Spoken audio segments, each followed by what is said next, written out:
Hi friends, अभी तक we were talking about the organizational structure जिसमें हमने देखा था in organizing the structure of the organization could be functional और divisional. Today moving forward we'll be talking about the types of organization. Organization किस तरीके की होती है या लेमैन लैंग्वेज में बोलूँ मेरी एक ऑर्गेनाइजेशन का एनवायरनमेंट किस तरीके से है, मेरी एक फर्म का माहौल कैसा है, that is defined by the types of organization. It could be formal, it could be informal. नाम से ही पता चल रहा है when I am talking about the formal organization that means it is a structure which is created by the top management when there is a superior subordinate relationship, or I am saying that we are following the hierarchy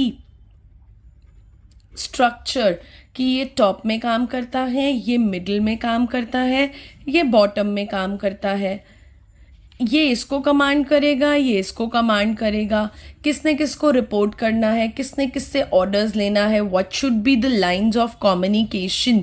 all this is defined under a formal organization which is designed by the top management.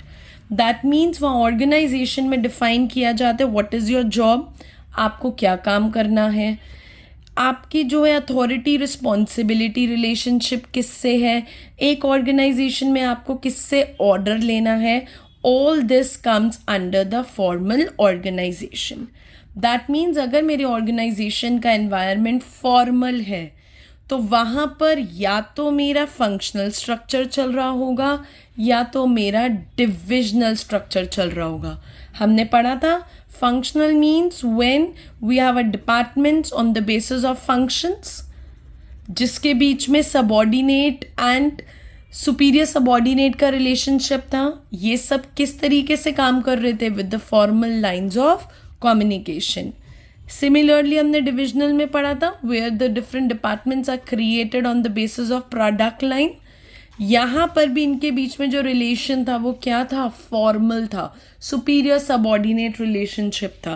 That's why if the माहौल of my organization is formal तो वहाँ का structure कैसा होगा, या तो functional होगा या तो वो डिविजनल होगा. चलो जी चलते हैं अब इसी के हम फीचर्स पे.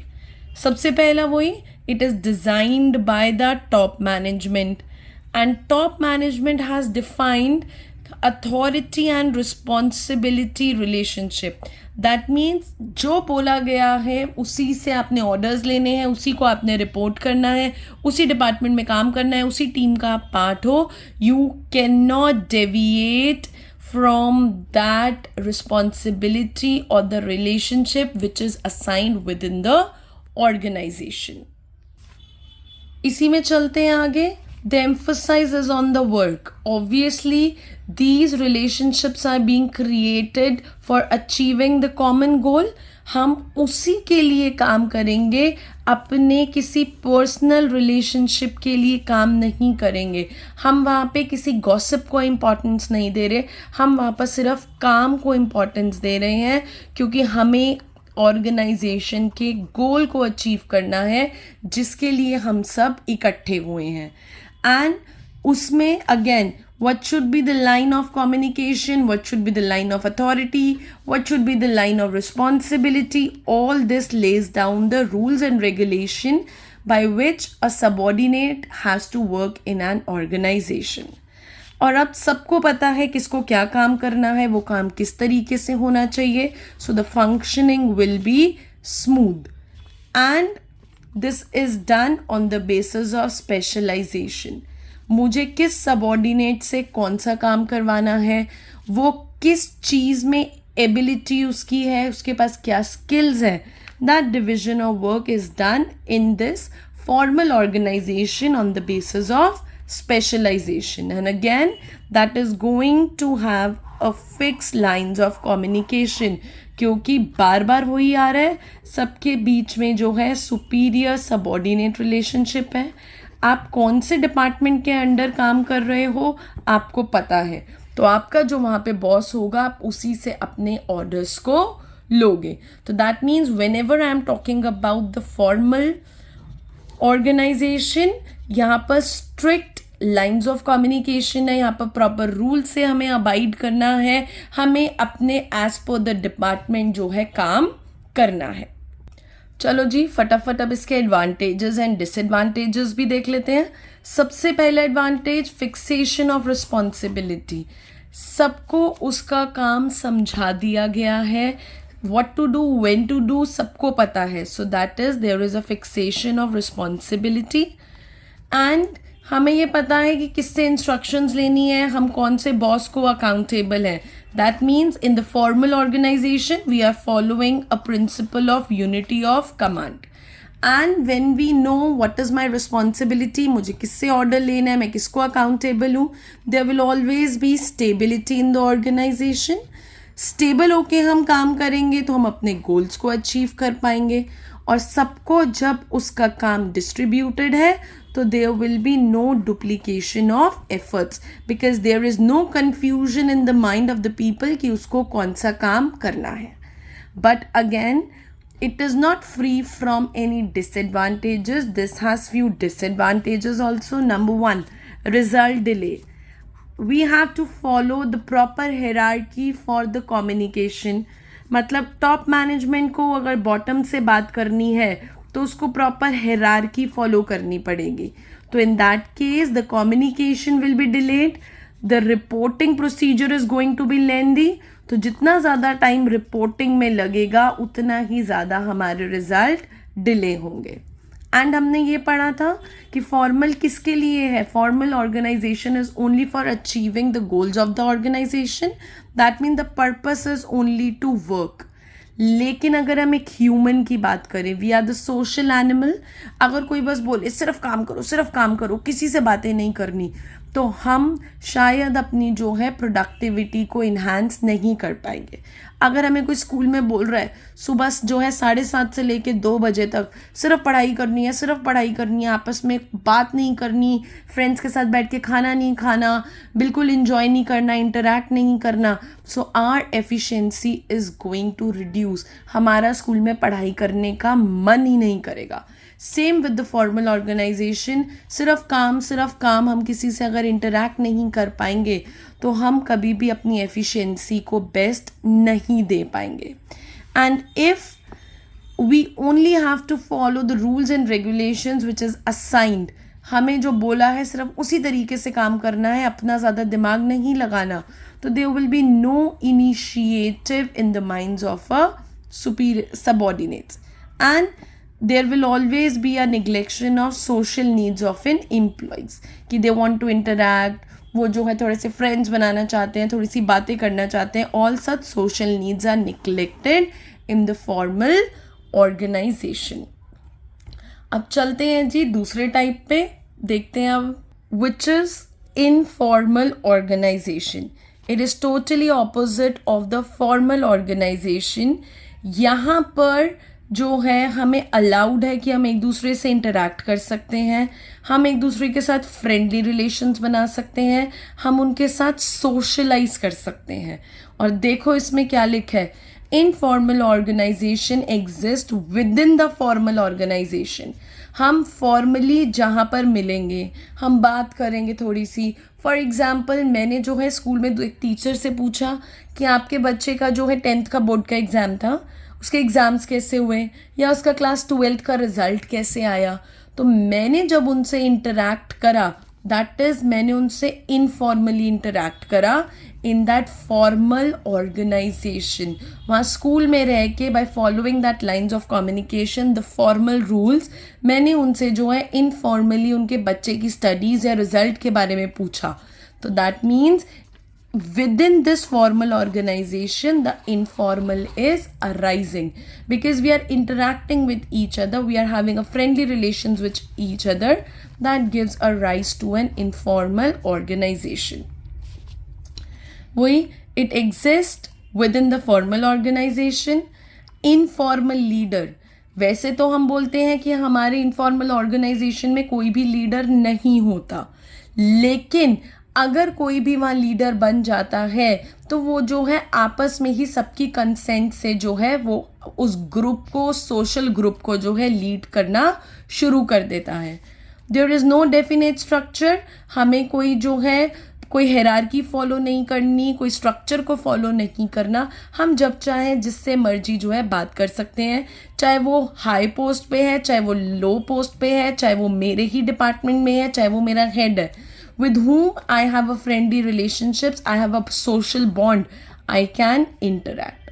And top management जो है इन relations को form नहीं करता. And हमारे बीच में जो भी communication होगी that will be a informal communication. That means जो भी information या बातें हम exchange कर रहे हैं, transfer कर रहे हैं, that is through grapevine, that is through the rumors, that is through एक से बात सुनी दूसरे को जाकर बात बताई, और ऐसे जो हमारी बात फ्लो होती है that is your grapevine, कानाफूसी जिसको बोलते हैं हम. तो this leads to informal communication. and the behavior norms की बात करते हैं यहाँ पर. that is the standard of behavior. The behavior norms, the standard of behavior evolved from the group norms. Group norms मतलब मैं वहाँ उसी से सोशली इंटरैक्ट करूँगी मुझे जिससे बात करना अच्छा लग रहा है, या मुझे लग रहा है कि उसका बिहेवियर कहीं ना कहीं जो है मुझसे मैच करता है. So the group norms means हम जिस सोशल ग्रुप के जो है पार्ट हैं वहाँ का जो बिहेवियर है हम उनसे मैच करते हैं. That's why we are the part of that informal group. फटाफट अब इसके एडवांटेजेस एंड डिसएडवांटेजेस देखते हैं. सबसे पहला, it is fulfilling the social needs. अभी हमने देखा था no human can survive without interacting, without talking. इसीलिए हमें अपनी उस ऑर्गेनाइजेशन में थोड़ा सा इंटरैक्ट करना, सोशलाइज करना ज़रूरी है.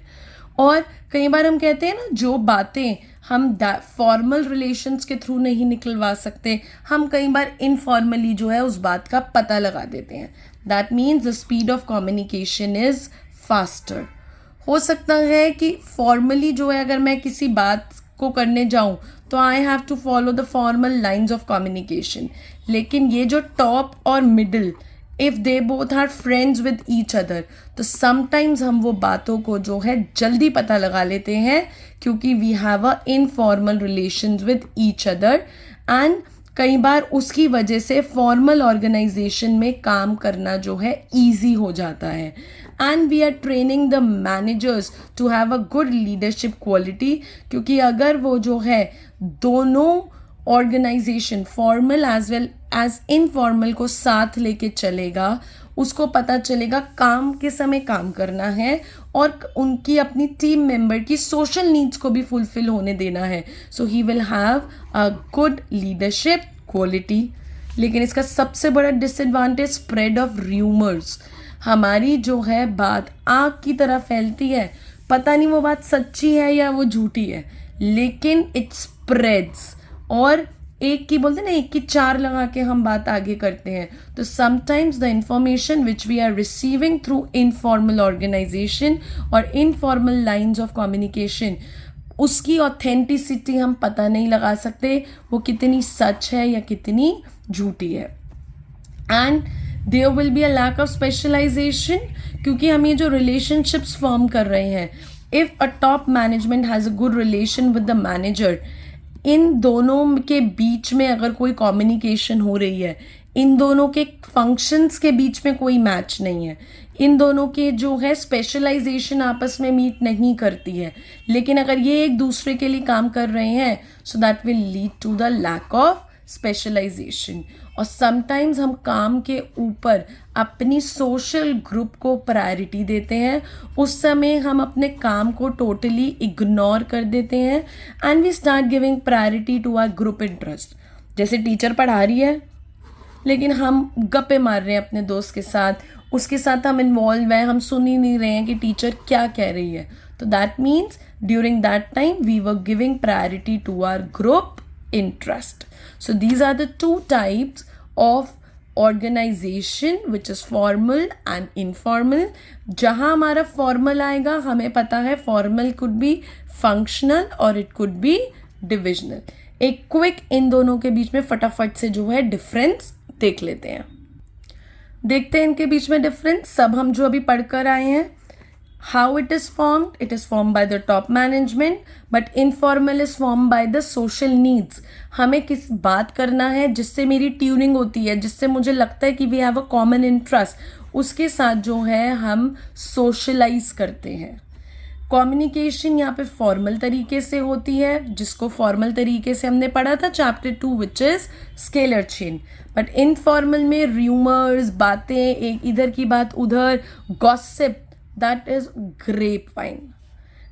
जब हम फॉर्मल की बात करते हैं we always form a superior subordinate relationship, लेकिन इनफॉर्मल में ऐसा कोई भी रिलेशनशिप फॉर्म नहीं होता। हम यहाँ की बात करें, formal has a rigid structure, क्योंकि हमें उस हायरार्की को फॉलो करके ही अपना काम पूरा करना है।